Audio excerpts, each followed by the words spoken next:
say, can you see by the dawn's early light what so proudly we hailed at the twilight's last gleaming, whose broad stripes and bright stars through the perilous fight o'er the ramparts.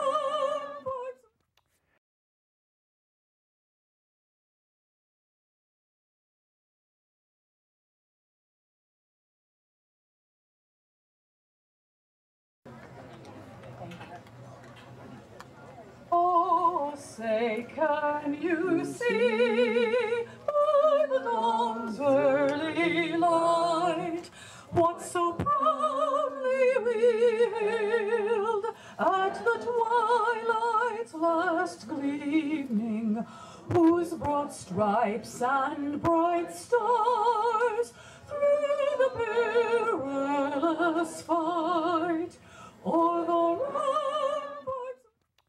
We will come back to that tape when we go out of this show. With me now in the studio is a man who's spent years researching why we've lost control of our government, why we have criminals wearing police badges, why we have criminals running the judges' departments, why we have criminals sitting in black robes, handing down kangaroo rulings and laws and patting their own pockets with your money. Welcome to the show, Michael Warnken, again after what, 2-3 years? Seems like it. 2-3 years. Last time we went up to Sacramento and filed in a federal court against who? Tell me what, I can't remember anymore. The governor, Arnold Schwarzenegger. Oh yes, you filed against the governor to get what? More representation for California. And the judge sat on it for a year and then dismissed it without... Yeah, it was kind of interesting. In the end, what he did was he made a ruling on one day, and then he waited about a week to send it to me, and then I got it the following week on Thursday. So I had one day to turn around and answer, and I said, wait, no, I have 2 weeks from the day I receive it. Not 2 weeks from, you know, his... Yeah, and then how did that go? Well, I could have appealed it, but I let it go because there were certain mistakes that I made in the pleadings, but it was interesting because... it was interesting how he delayed sending you the letter. Oh, yeah, yeah. Intentionally screwing you from being able into to a position where it would be almost impossible for you to answer him. Yeah. This is the crux, and this was a federal crook. What was this federal crook's name? Magistrate Brennan. Magistrate Brennan, yes. Yeah. Someday they'll probably put him on the Supreme Court because he knows how to screw Michael out of a good pleading. Yeah. He got a thing here. Michael's got a thing here. You can't read it. It's called the Historical Representation of the Board of Supervisors for Los Angeles County. Michael researches, and it shows in 1850, there used to be roughly 3,500 people and 3 supervisors. 3 supervisors, 3 of them, for 3,500 people. That means each one only had to represent about 1,000 people, basically. A little over 1,000 people, which included babies and children and women who couldn't vote in 1850. Yeah. So you're really talking about maybe 500 or 400 actual voters for one county supervisor. Then by 1900, they had 7. They went from 3 to 5 and 7 supervisors by 1900, and each of the 7 represented 1/7 of 170,000 people. Wow. Today, Today there are basically 10 million people in Los Angeles County, and they have 5 supervisors. And they've reduced it down to 5 supervisors. In 1909, they changed the political code was done away with, and they came up with a government code.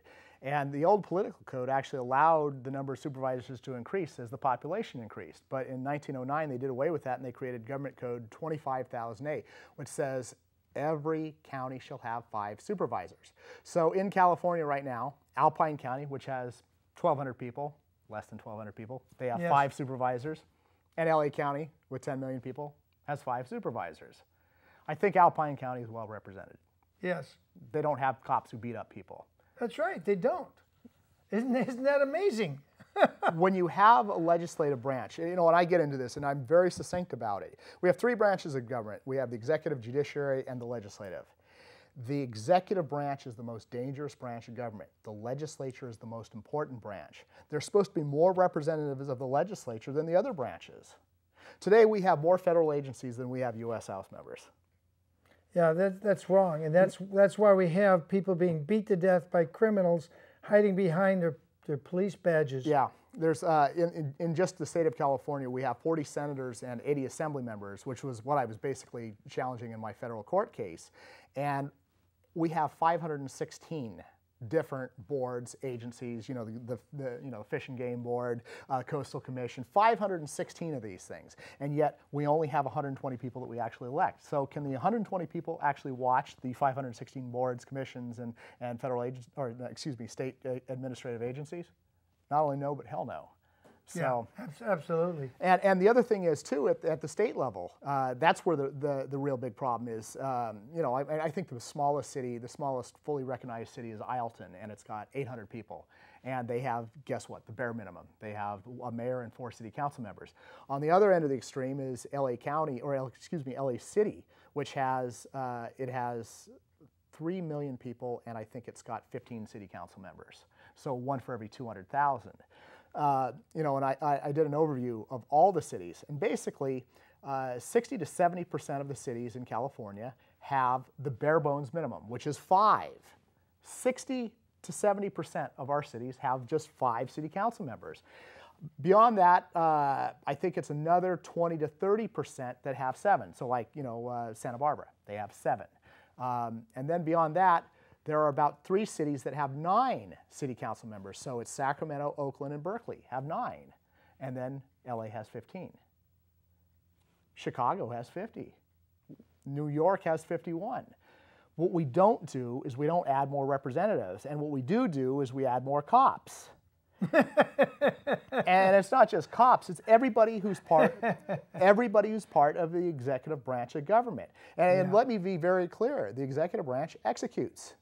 And sometimes they execute you, and it can be everything from, what are they, the dog catchers and any animal control to, cops to, local water boards and all the rest of it. There's nobody watching these people. And the only branch that's really made to do that is the legislature. Legislative. Yeah. And in Santa Barbara, we have 700,000 plus people and only 5 I think we have 500,000. No, 700,000 people. So each supervisor has 120,000 people. And if you go back to our founders, George Washington said 30,000 for the U.S. House was representation. 30,000. 30,000 for the reps. And 40,000 was tyranny. And he said that with the U.S. House. The idea that 200 years ago. Yes, the idea that we would have a local governing board, a city council, or a board, supervisorial administration for, a county. The idea that you would have a county supervisor representing 140,000 people. If you have 700,000, divide that by 5. Right. I believe that's 140,000. So this is why cops shoot and kill people. Let's be very, very, very honest. The legislative bodies are now controlled by the police. If you are a member of the city council, you cannot say boo. You cannot say no. What they're supposed to do is they have full subpoena power. It is the proper duty of a legislative body to look diligently in every affair of government and talk much about what it sees. It's meant to be the eyes, the ears, the wisdom, the will of its constituents. If the members of that representative body don't look diligently to every affair of government, it must leave the citizens in embarrassing, crippling ignorance of the very affairs that they should both know, understand, and direct.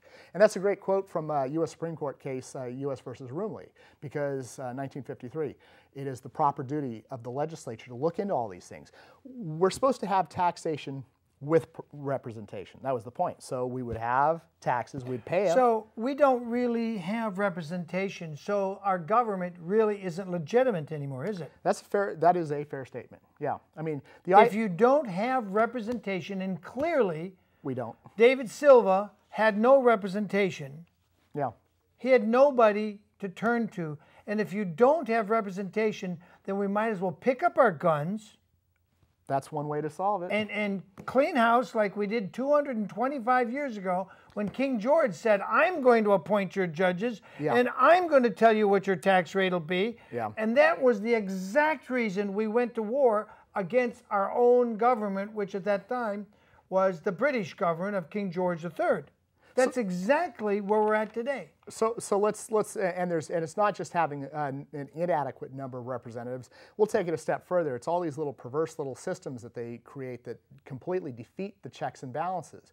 For instance, so let's stick with the County Board of Supervisors here. So the Board of Supervisors will get an alert that a cop has beat somebody up, and there's now a civil suit coming down the pipe. Rather than the legislature, which is the Board of Supervisors, calling these cops in front of them and saying, what did you do? What happens is they'll have the county attorney go into closed session. And they might even bring someone in the executive branch in there too. So when they go into closed session, what happens is they'll say, hey, we're being sued and this is what happened. They'll even probably tell them what cop did it, how they did it, what they did, how badly they did it, and say, we're facing $1, $2, $5 million to pay this. And what happens is the state law that was written by our 40 and 80, gosh knows when, that says that anything that's... It means 40 state senators and 80 state California assembly members.